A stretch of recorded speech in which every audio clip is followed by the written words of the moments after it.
Agradecemos al ministro Alberto Baján Claveren y le ofrecemos la palabra a Abdul Filali Ansari.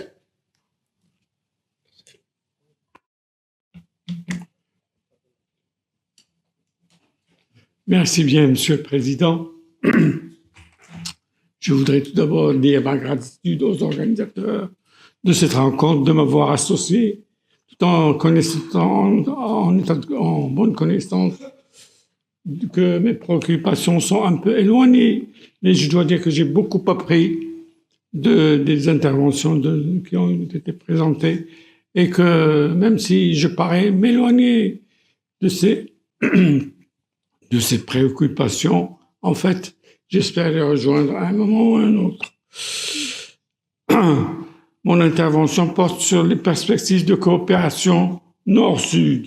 On vient de l'évoquer, donc je reste dans le même genre de questions, mais avec des réponses très contrastées, puisque je commencerai par souligner le fait que nous vivons tous, que toute l'humanité vit dans le cadre d'une seule civilisation, la civilisation matérielle, que nos savoirs, nos techniques sont exactement les mêmes.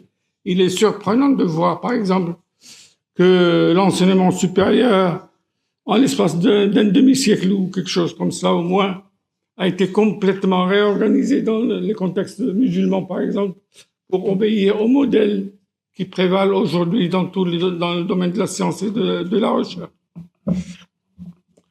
Nous vivons donc, toute l'humanité vit dans le cadre d'une seule civilisation matérielle pour la première fois de son histoire, alors qu'auparavant, disons, les modes de production, les modes d'interaction avec la nature, tout cela était lié à des visions sur l'absolu, sur ce que doivent être les normes morales, etc. Donc, j'espère que cela est bien compris. En même temps, nous avons un grand contraste. Nous avons des mondes symboliques qui restent fermés sur eux-mêmes, qui restent peut-être à l'écart de ce qui se passe dans le domaine de la civilisation matérielle. Nous avons, si vous voulez, cette situation, je ne dirais pas schizophrénique, mais je dirais quand même schizoïde, où nous travaillons sur des registres différents, où nous vivons selon des rythmes différents.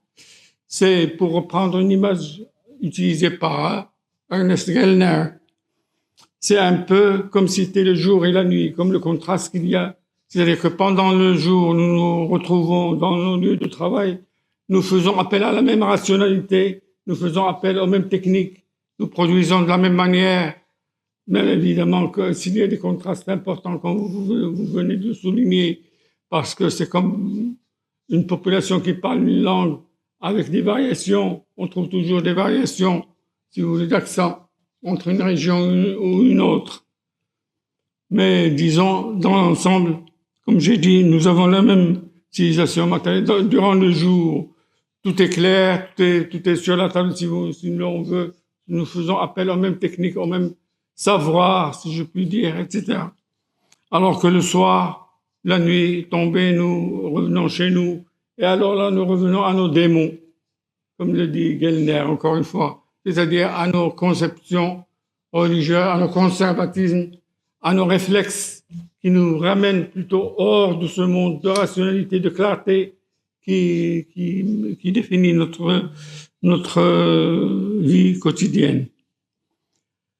À part cela, j'ajouterai un autre point, c'est le conflit des générations. C'est quelque chose auquel on était habitué auparavant, que toutes les générations, qu'il y ait des conflits entre vieux et jeunes, que la jeunesse se révolte, etc. La révolte de nos jours prend dans le Nord ces formes qui nous paraissent surprenantes ici, vues d'ici, comme celle de cette jeune Suédoise, Greta, quelque chose, j'ai oublié. Enfin, vous voyez ce que je veux dire. Donc, nous avons cette jeunesse qui, dans les pays du Grand Nord, comme vous venez de dire, ont tout, si je puis dire. Ils ont déjà tout. Au départ, ils naissent avec les possibilités les plus ouvertes. Ils peuvent poursuivre n'importe quel chemin, etc. Et ils peuvent pousser leur recherche là où ils en ont envie de la voir, etc. Alors que du côté du Sud, ça prend des formes encore plus dramatiques, puisque nous voyons ces jeunes d'Afrique, etc., qui prennent le risque très important pour les gens, c'est leur risque ultime, c'est de perdre la vie elle-même. Donc, nous voyons ce conflit entre jeunes et générations établies, si je puis dire, dans le nord et dans le sud.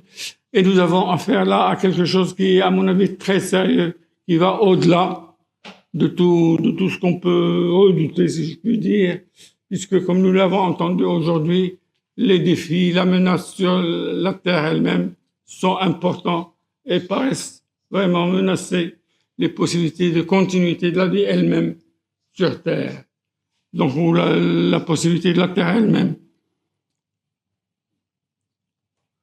Donc, il y a ces deux oppositions sur lesquelles je voudrais appeler l'attention.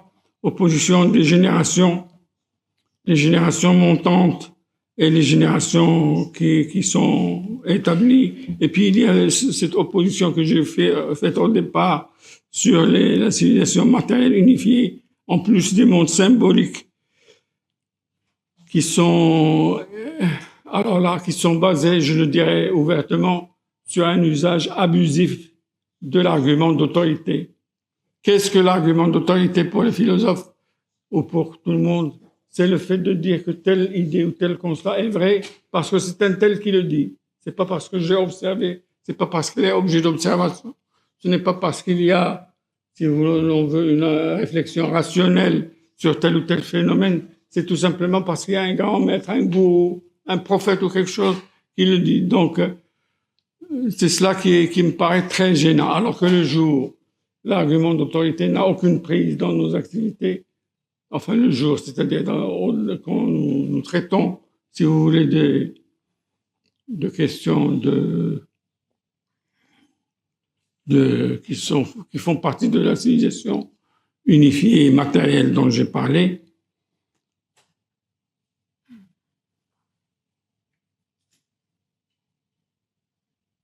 Et le conflit de génération, alors pourquoi je dis que c'est un usage abusif? Parce que pour chaque religion, il y a l'aspect identitaire, si vous voulez, qui fait que tel peuple ou tel groupe humain se sent plutôt ceci que cela, etc. Mais il y a aussi l'aspect valeur, fondation des valeurs, légitimité des valeurs principales. Donc pour moi, si vous voulez, ce à quoi on assiste, c'est le développement de ces usages abusifs qu'on appelle aujourd'hui fondamentalisme ou intégrisme, mais que, à mon avis, on peut qualifier clairement de conservatisme. C'est un terme universel qui s'applique partout. Et autour de nous, nous pouvons observer très facilement que les conservatismes sont en train de conquérir du terrain. Les conservatismes, enfin, je ne dirais pas que tout est mauvais ou que ça serait une prise de position un peu extrême, mais je dirais qu'il y a des conservatismes qui usent et abusent de l'argument d'autorité et on le retrouve même parfois débordant, disons, les activités ou les sentiments qui font l'identité d'un peuple et donnant lieu à des formes d'agressivité, à des formes comment dirais-je, d'expansion aux dépens des autres qui ne connaissent aucune limite, qui ne reconnaissent aucune légitimité à l'existence de l'autre, du différent, etc. Donc,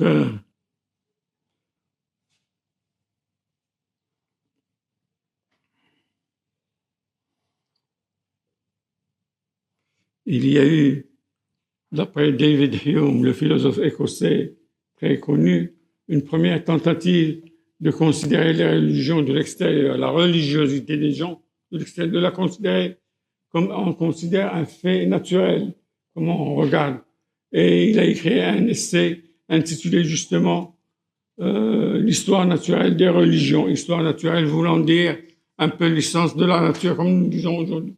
Science naturelle, c'était pour lui histoire naturelle. Donc l'histoire naturelle des religions était un premier pas vers, si vous voulez, le refoulement de l'argument d'autorité et son usage peut-être plus, d'ailleurs, David Hume met beaucoup de nuances là-dedans, puisque lui-même reconnaît qu'il y a des usages corrects de l'argument d'autorité, parce que toutes les communautés humaines sont basées sur des systèmes, se sont constituées sur des systèmes de valeurs, sur des systèmes normatifs qui sont proposés par les systèmes religieux, par les religions existantes. Ah, d'accord. Donc, ce que je disais, c'est que toutes les communautés humaines, et là, on a aussi un autre philosophe qui a remarqué une chose, c'est que dans l'histoire de l'humanité entière, toutes les communautés religieuses se sont constituées durant une fenêtre très limitée dans l'histoire. C'était Karl Jaspers qui avait remarqué qu'il y avait un âge axial dans l'histoire de l'humanité où il y a eu des individus dont nous avons retenu les noms, comme Confucius, comme le Bouddha, comme le Christ, comme etc., les philosophes de l'Antiquité grecque, qui ont proposé des systèmes normatifs, lesquels ont été adoptés par les communautés et sont restés avec nous et constituent, disons, le cadre de nos activités durant le jour, si je puis dire. Alors tout cela me pousse à une conclusion, puisque je n'ai plus le temps de développer davantage, à une conclusion qui prendra la forme d'une question. Alors, il me semble que maintenant, la recherche scientifique, les travaux qui se font aujourd'hui, nous montrent de plus en plus que l'humanité est une espèce, le Homo sapiens est une espèce parmi d'autres, qui est apparue au cours de l'évolution d'autres espèces, etc. Maintenant, nous savons que c'est une espèce qui a réussi parce qu'elle a réussi à constituer des réseaux, justement à coopérer entre des nord et des sud, si je puis dire, différents. Et donc, ces coopérations, c'est cela qui lui a permis de creuser l'écart entre elle et les autres espèces qui l'entouraient.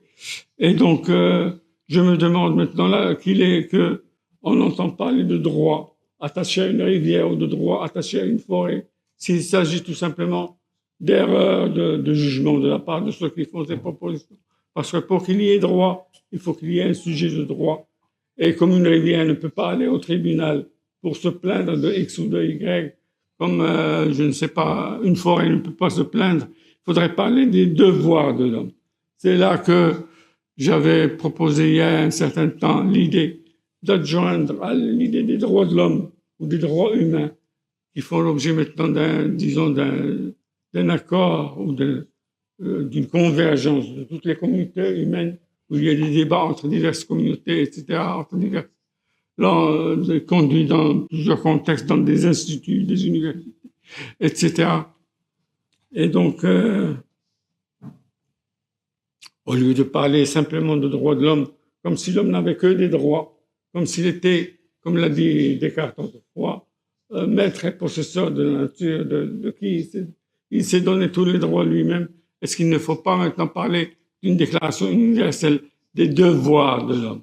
Est-ce que le temps n'est pas venu, au lieu de parler de telle rivière qui a des droits, ou telle forêt, ou telle montagne qui a des droits, de parler des devoirs de l'homme envers le milieu naturel qui lui a permis jusqu'à présent de vivre, de survivre et de prospérer et de l'emporter sur toutes les autres espèces. De comprendre que maintenant, c'est la mort de l'homme, comme pour imiter une autre formule célèbre, c'est une sorte de mort d'accepter les humanités comme discipline qui travaille sur la créativité de l'homme, mais avec cette attention au fait que l'homme lui-même est une espèce parmi d'autres, que son arrivée là où il est maintenant est le fruit d'un jeu de hasard, si je puis dire, d'un jeu, c'est le néo-darwinisme, si on peut dire. C'est le fruit d'évolutions multiples qui se sont produites et qui n'a pas à se donner à ce titre de propriété ou n'a pas à se donner une légitimité totale sur une exploitation de la nature qui serait effrénée. Je vous remercie. Agradezco.